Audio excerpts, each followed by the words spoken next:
Itutuloy ba natin? Papa-blood test ko din to. Parang bumagsak na rin ang platelets eh. Para bumagsak? Oo. eh.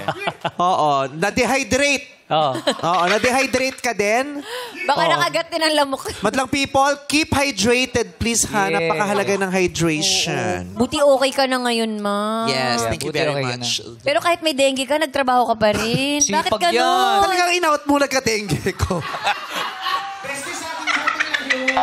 Hindi, kasi platelets pinag-uusapan. Bakit? Hanggang group chat lang natin. Pero magaling ka na. Beses, hanggang ano lang. At saka sana alam ko na may dengue ko nung time na hindi ko nga alam, di ba? Kasi Nalaman ko na lang malakas nasa ka, dulo ma. na, ay may dengue pala. Ay, nasabi niya na rin, mag-ingat po kayong lahat. Dahil... Hydrated. Pero ma, nakakabilib kasi hindi ka nang hina. Kasi nga mataas ang immune system ko. Yes. Kompleto ako sa mga vitamina. Diba? At saka Yun. healthy living na ako. Yes. Bakit ba lang hina? Ano ba nangyari? Bumagsak yun. Ito ka din.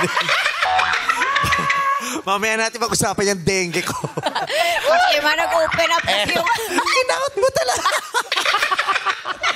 Anyway. people pa.